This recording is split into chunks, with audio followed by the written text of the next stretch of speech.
Oke, baiklah, selamat siang. Pada hari ini kita akan praktikum mesin listrik ya, dengan modul pengaturan kecepatan motor AC. Jadi nanti akan dilakukan pengaturan kecepatan motor AC dengan menggunakan metode Watt Leonard ya, kemudian menggunakan inverter, kemudian menggunakan perubahan kutub, juga nanti yang terakhir mengatur jumlah atau tahanan rotornya. Jadi untuk motor lilit, jadi nanti ada 4 macam yang akan dilakukan.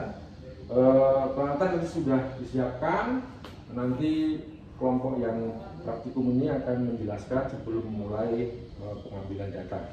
Oke, kalau begitu silahkan dilanjutkan praktikumnya.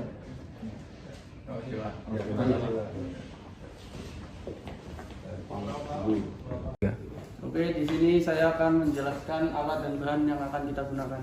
Yang pertama, di sini ada motor DC, terus yang kedua ada generator AC, yang ketiga ada motor uji, power supply, kontaktor, dan yang terakhir push button switch. Oke, kemudian alat yang kita gunakan yang pertama ada digital measuring set. Selanjutnya ada multimeter 2. Terus yang terakhir ada tachometer. Oke, kali ini saya akan menjelaskan rangkaian-rangkaian yang akan kita gunakan pada praktikum kali ini. Nah, kita akan membahas dari hulu dulu. Nah, di sini dari hulu ini ada sumber motor DC yang nantinya akan menjadi sumber mekanik ya. Nah, motor DC ini akan kita nyalakan dari power supply, karena motor DC pasti harus sumbernya adalah arus DC dong ya. Nah, arus DC ini nanti kita akan generasi, akan kita bangkitkan dari power supply ya. Nah, dari power supply ini akan masuk ke motor DC ini. Motor DC ini kita pakai mode ini ya, mode rangkaian yang sun ya. Nah, nanti motor DC ini akan menyala. Nah, nyalanya motor DC ini menjadi sumber mekanik bagi generator untuk berputar juga dengan bantuan atau media yang namanya kopling ini ya. Jadi mereka nanti bergandengan, ibaratkan ini turbin, ini generator ya. Nah, habis itu kita sudah punya sumber mekanik, lalu generator bisa berjalan ya. Ketika generator sudah berputar, nanti dia itu akan kita kasih yang namanya rangkaian eksitasi. Rangkaian eksitasi pada generator ini gunanya untuk memicu agar generator tersebut nantinya dapat dijadikan sebagai sumber listrik atau bisa menjadi pembangkit listrik ya. Kalau tanpa eksitasi maka listrik 3 fasenya tidak akan terpicu untuk keluar. Nah, eksitasi ini juga akan bersumber dari power supply ya, dengan jenis arus DC ya. Nanti ukurannya juga ada di sini. Eksitasinya akan masuk ke dalam generator. Di sini ada ininya ya, lubang untuk arus eksitasi atau terminal untuk eksitasi. Lalu di sini rangkaian input dari generator kita rangkai dengan rangkaian bintang ya. Rangkaian inputnya dengan rangkaian bintang. Lalu outputnya ini akan kita hubungkan kabel ini akan kita hubungkan outputnya dari generator, itu akan kita alirkan menuju digital measuring set. Jadi 3 kabel ini ya, 3 kabel 1, 2, 3 yang ada di digital measuring set ini adalah kabel output dari generator ya. Lalu di sini di dalam digital ini akan ada kabel ya, di dalamnya menuju ke out sini ya. Ini ada tulisan out. Nah, dari sini kita akan hubungkan secara seri ke lubang sini untuk agar si digital measuring set ini bisa mengukur yang namanya frekuensi dan tegangan yang dihasilkan dari generator. Jadi ini sebenarnya ya seperti alat ukur pada umumnya ya, seperti multimeter, tapi agak lebih canggih ya, gitu. Nah, di situ dari keluaran digital measuring set ini ya, kita paralelkan seperti ini. itu akan kita hubungkan ke yang namanya kontaktor. Nah, ini listrik 3 fasa yang keluar dari sini akan terhubung ke yang namanya kontaktor. Nah, jangan lupa digital measuring set ini juga perlu sumber. Sumbernya ini akan berasal dari power supply juga ya. Dimana ini adalah sumber yang sama pada kontaktor. Kontaktor juga pakai sumber ini. Jadi di sini ya, ini ada colokan L1 dan N. Yang merah ini nanti terhubung ke sini, dua ini ya. Lalu yang kuning dan hitam ini ke kontaktor, ke kumparan atau koilnya kontaktor, supaya nanti kontaktor bisa berfungsi seperti itu. Oke, kita kembali lagi ke listrik 3 fasa yang keluar dari digital measuring set. Ini nanti akan kita masukkan ke dalam input dari kontaktor, input normally open 3 fasa dari kontaktor, lalu outputnya akan kita hubungkan ke sini. 3 kabel output ini, output 3 fasa yang melewati kontaktor akan kita hubungkan ke motor uji. Nah, di sini ya. Ini yang bawah ini, kabel yang bawah 3 ini. Ini berasal dari kontaktor. Nah, lalu rangkaian output dari motor uji itu kita hubung bintang. Kita rangkai menjadi rangkaian bintang ya. Ya, seperti cara kerja rangkaian bintang dan delta supaya motor uji ini bisa berjalan dengan optimal. Karena kita akan memakai beberapa kutub yang ada di motor ini. Lalu itu adalah rangkaian makro dari sistem ini untuk membangkitkan motor uji. Lalu ada rangkaian kecil yang kita rangkai di sistem kendali. Jadi yang tadi adalah sistem motor ya, sistem pembangkitnya. Ini ada sistem kendalinya. Sistem kendali ini kita gunakan kontaktor dan push button. Nah, di kontaktor ini ya, kontaktor ini kan tadi kita sudah membahas input 3 fasa dari yang namanya motor uji. Sekarang kontaktor ini kita akan bahas mulai dari sumbernya. Sumber kontaktor ini akan berasal dari power supply. Ya, kabel warna kuning dan hitam ini akan membangkitkan arus pada koil ya. Lalu di sini kita lihat ya, arusnya itu berasal dari mana? Dari sini. Nih. Power supply akan masuk dulu ke pangkal push button stop. Ya, ini. Lalu ujungnya ini akan masuk ke pangkal push button start. Nah, lalu ujung dari push button start itu akan masuk ke dalam, barulah ke dalam coil ya. Lalu ke dalam pangkal coil maksudnya. Nah, ujung dari pangkal coil ya itu akan masuk ke N yang ada di power supply. Nah, lalu untuk agar kita bisa memberikan hold shift pada kontaktor, di mana tombol ini ketika kita tekan itu aktif, tapi begitu kita lepas motor tersebut akan nonaktif. Nah, bagaimana supaya kita tekan sekali dia akan aktif terus dan ini menjadi stop button? Kita perlu yang namanya rangkaian hold shift yang akan kita buat dari saklar atau kita buat dari saklar dari kontaktor nomor 13 dan 14. Nah, ini kita paralelkan dengan push button start. Jadi ketika push button start sudah sekali dipencet, lalu arusnya mengenai koil, maka kontaktor ini akan terus mengalirkan arus sampai tombol stop ditekan, seperti itu. Jadi nanti kira-kira cara kerjanya seperti itu. Cara kerjanya ketika nanti arus dari generator masuk ke dalam kontaktor, kita start, lalu motor bisa menyala. Nah, dan motor akan tetap menyala selama koil yang ada di kontaktor teraliri arus, lalu kita pencet stop, motor berhenti ketika arus yang ke koil kontaktor kita berhentikan, seperti itu. Nah, tadi setelah dijelaskan masalah alat dan bahan praktikum kita saat ini, terus urutan rangkaiannya, sekarang kita akan mulai mengoperasikan. Mulai menjalankan ini. Yang pertama juga kita nyalakan dulu power supply-nya. Yang kedua kita pencet start untuk menjalankan. Kedua kita nyalakan multimeternya 2 kali. Nah, ketika semua sudah mulai, kita mulai untuk mengatur tegangannya. Tegangan yang dikeluarkan oleh power supply ke motor DC. Pelan-pelan kita putar hingga kecepatan motor DC-nya mencapai 3000 rpm.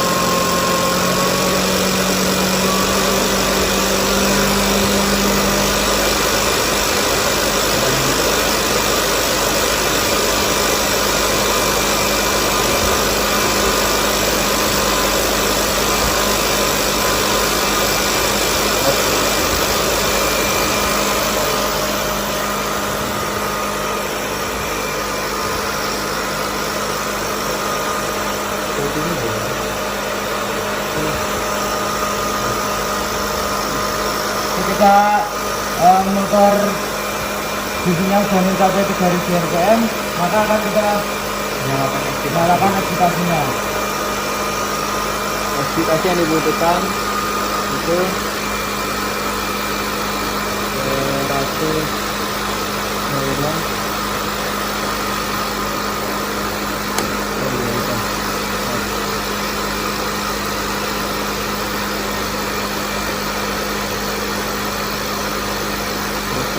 kira-kira eksitasinya akan kita atur sampai 1,05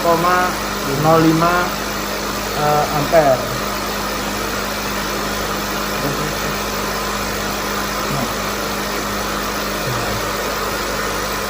Oke, setelah eksitasi sudah sampai 1,05 ampere, coba eksitasinya agak dinaikin sekali lagi, dikit lagi. Oh, oke, sudah sampai 1,05. Sekarang kita mau menyalakan motor ujinya. Sekarang kita lihat motor ujinya sudah bergerak.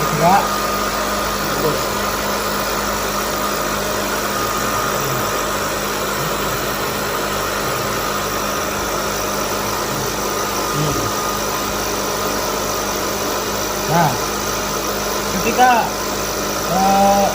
motor sudah berjalan, kita lihat ke digital meter lagi. Yang kita inginkan adalah 52 Hz ya. Nah, untuk menambah itunya bisa kita putar lagi di sini, kita beri tegangan lagi.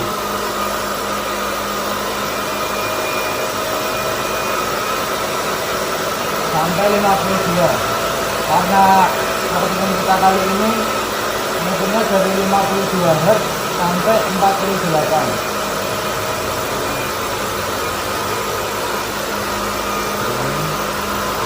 Dikit.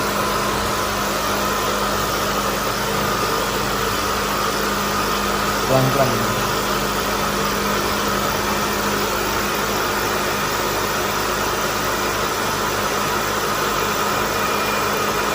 Dikit lagi. Sambil ditunjuk. Ketika ininya sudah 52, udah. Biarin dia belum tahu.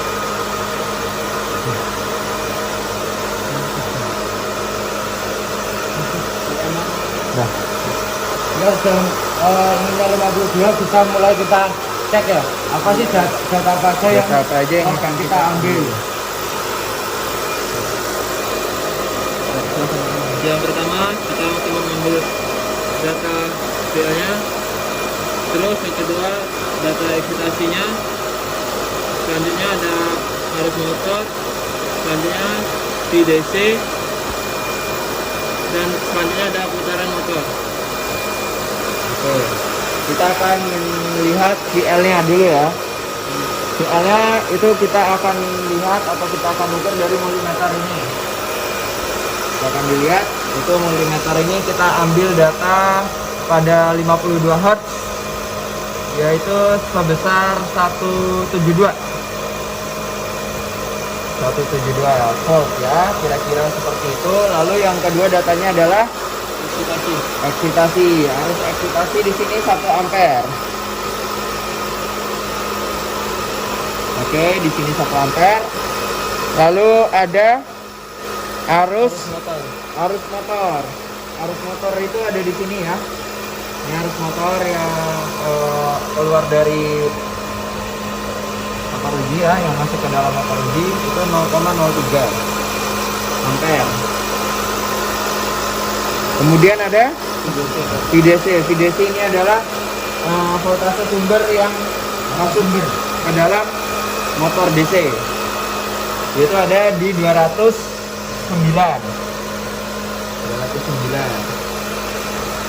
Kemudian yang terakhir silakan menguji kecepatan dari motor uji menggunakan tachometer. Kita lihat di sini agak lebih dekat dari sini. Oke. Mantap.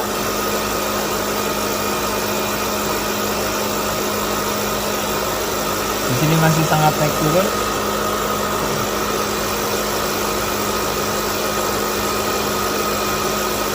Nah, itu sekitar 299,5 lah. 2995 2995 ya, boleh, 2. Oke. Nah, ketika di sini tadi yang 52 sudah kita turunkan ya ke berapa? Ke 51. Oke, pelan-pelan. Di sini menurunkannya agak terlambat ya. Jadi begitu kita turunkan, kita agak sedikit menunggu dulu hertznya. Nah, ini menjadi 50. Kita naikkan, coba sambil ditunggu dia berubah. 55 setengah lagi. Nah, sudah. Ini sudah 51. Ini sudah 5. Nah, ini 51 ya.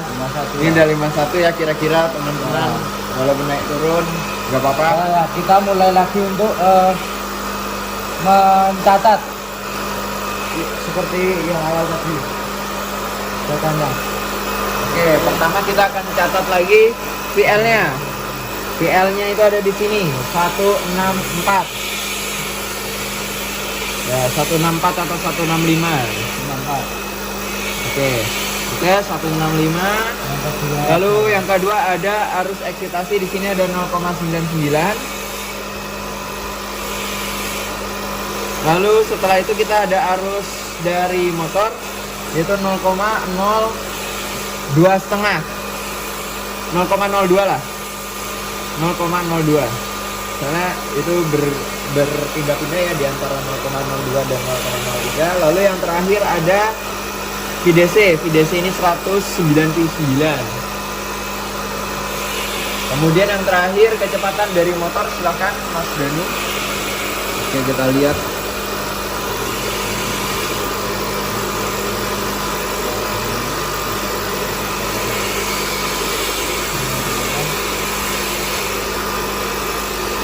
Jadi langsung stop gitu. 28 1,5.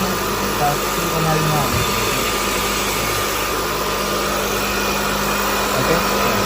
Nah, kita tadi udah 2 ya. Tadi 52 sama 51. Untuk yang selanjutnya caranya stepnya sama. Kita akan ketegangannya hingga minimal mencapai titik yang kita inginkan. Nah, baru kita catat lagi seperti itu sampai 48 Hz.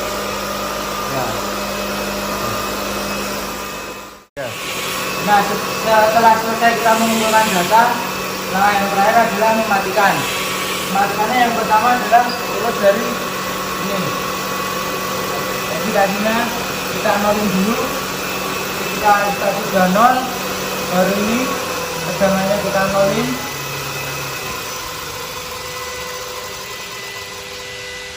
Nah, yang terakhir langsung bisa kita stop. Dan kuncinya kita off-kan lagi. Oke, terima kasih.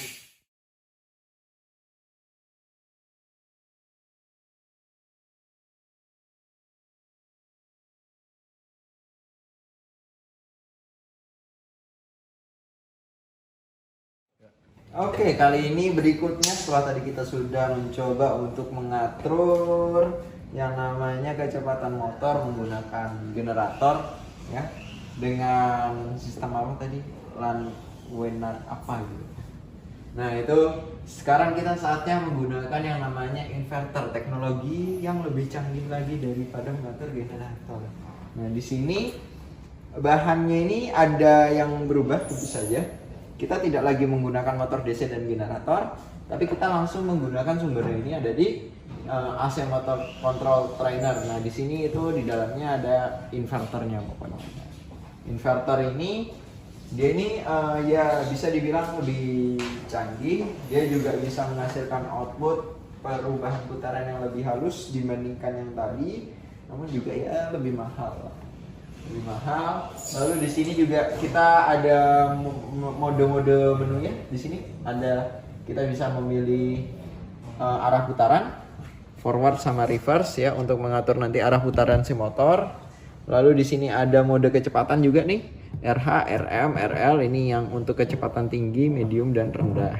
Lalu di sini ada output stop untuk menghentikan dari motornya. Di sini juga ada potensio atau analog ini untuk mengatur frekuensi yang akan dihasilkan dari si inverter ini. Jadi intinya inverter ini adalah sebuah alat yang sumbernya adalah arus AC, lalu disearahkan ya dengan yang namanya dioda atau penyearah rectifier. Dia menjadi arus DC. Arus DC itu akan di invert, istilahnya diubah menjadi seolah-olah dia menjadi arus AC dengan dalam bentuk PWM ya. Seperti itu. Kemudian saya akan menjelaskan yang namanya rangkaiannya. Di sini rangkaiannya kita seperti biasa dari hulu ke hilir. Hulunya di sini, ujungnya ini pangkalnya. Pangkalnya ini ada di AC motor kontrolnya ini. Jadi AC motor kontrolnya ini juga berfungsi sebagai inverter sekaligus sebagai sumber. Lalu di-invert ya menjadi UVW ini. Lalu dari listrik 3 fasa menjadi DC, lalu menjadi 3 fasa lagi menjadi AC lagi dalam bentuk PWM, lalu dialirkan menuju ke digital measuring set. Nah, tapi di sini yang berbeda adalah digital measuring set ini tidak lagi kita gunakan untuk melihat atau mengukur frekuensi. Nanti kita sudah ada monitor di sini yang akan menunjukkan frekuensi yang kita ukur dari inverter. Nah, lalu seperti yang tadi, arus yang masuk ya dari inverter ini ke digital measuring set akan dikeluarkan menjadi out ini ya. Out ini kita sharingkan ke voltage ya untuk dia bisa mungkin mengukur voltage nanti.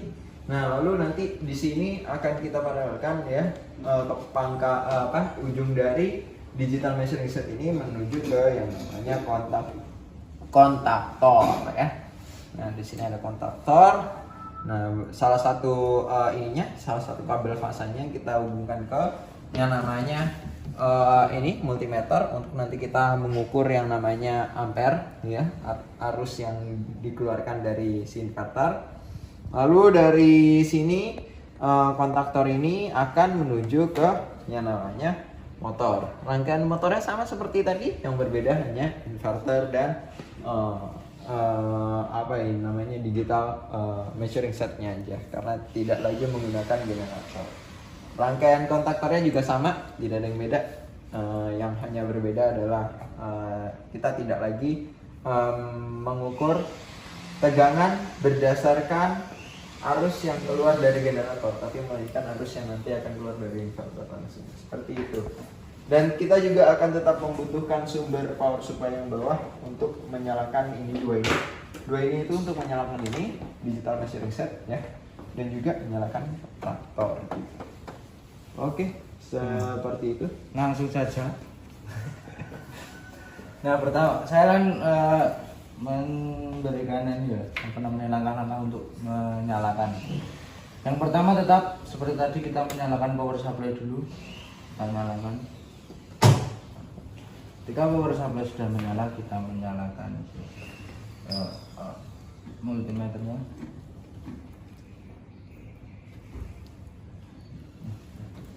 Ketika itu sudah nyala, kita nyalakan motornya. Inverternya dulu. Inverter siapa? Iya. Stop. Oke. Nah, ketika inverter sudah menyala, baru kita nyalakan motornya. Maaf ya, kebalik. Motor Di nyala. sini motornya. Nah, sebelum kita menyalakan sebenarnya harus kita pastikan dulu bahwa apa ini namanya? Tombol-tombolnya di sini tuh dalam kondisi off semua ya, jangan sampai on. Ininya pun harus dalam kondisi nol, posisinya di nol. Nah, selanjutnya mulai untuk mengisi data praktikum kita. Monggo Mas Haji mungkin langsung diputar. Untuk yang pertama itu berapa? 0 Hertz. itu kemungkinan nggak usah Nah, lah. ketika 0 Hz kan berarti kan ini posisinya udah di nol ya. Berarti langsung saja nyalakan di forward atau langsung reverse di ini silakan. Ini cuma bedanya bolak-baliknya tok. Nah, Nah, ketika sudah 0 ya udah sekarang ditulis. Mas Rizky. semuanya 0 ya. Semuanya 0 ya berarti ya. Nggak ada. Dari Oke. Nah, untuk yang selanjutnya ke Ada 5 Hz. 5 Hz ya, 5 Hz. 5 Hz. Nah, ini di sini. Nah, ketika di sini sudah 5, baru kita mulai mengukur. Yang pertama mengukur apa, Mas? Mengukur frekuensi. Frekuensinya.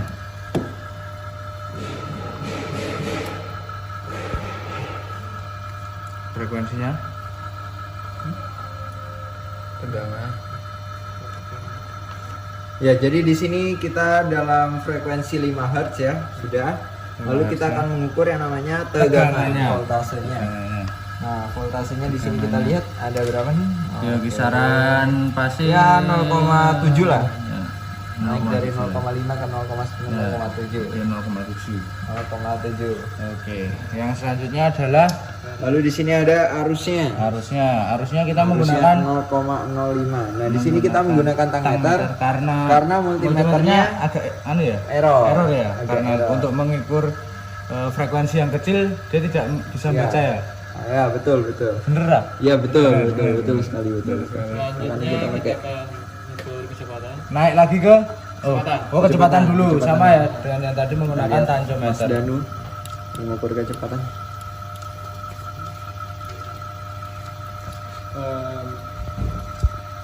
Jadi kecepatan ini adalah kecepatan putaran motor ya.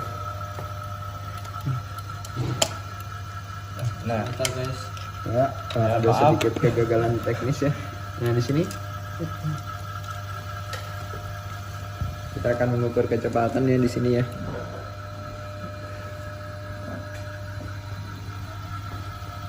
Oke. 2933 209 294,3. Oke, nice. Oke. Nah, mungkin seperti itu ya, akan diulang terus untuk mencari data-data yang selanjutnya. Kita tinggal mengatur frekuensinya ya. Ya, betul. Frekuensinya sesuai data yang mau kita ambil berapa. Seperti itu. Oke. Mau tunjukin nggak datanya?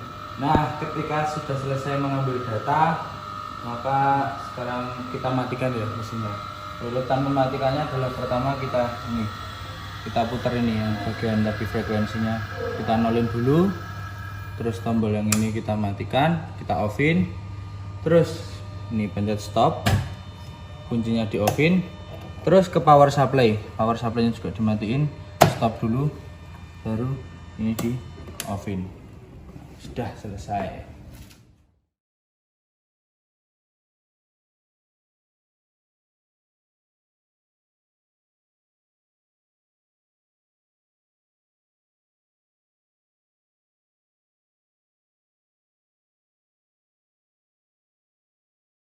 Di sini saya akan menjelaskan menjelaskan alat dan bahan yang akan kita gunakan.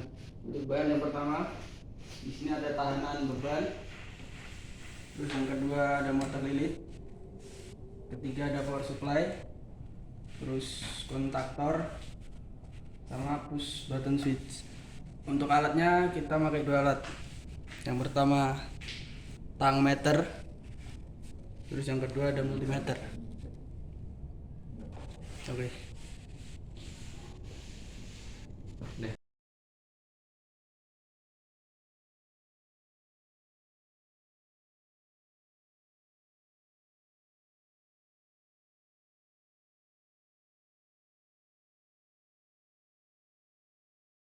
Baiklah, kita sudah melaksanakan praktikum pengaturan kecepatan motor DC ya, sudah kita lakukan 4 macam praktikum, yaitu mengatur frekuensi dengan metode Watt-Leonard, kemudian maaf ya, kita ulangi. Baiklah, kita sudah melakukan pengaturan kecepatan motor AC.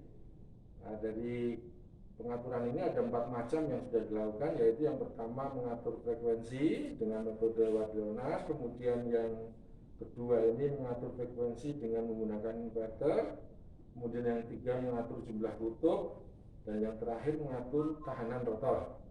Nah, nanti dari keempat macam pengaturan ini nanti kalian bisa simpulkan mana yang merupakan pengaturan yang paling efisien atau yang paling mudah dilakukan untuk pengaturan kecepatan motor AC. Baiklah, nanti ini datanya sudah dibuat dan dilengkapi. Nanti saya tanda tangani. Ini Pak. Ya. Nanti kalian tinggal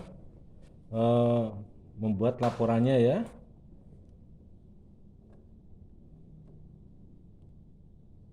Sekarang itu tanggal 14 ya.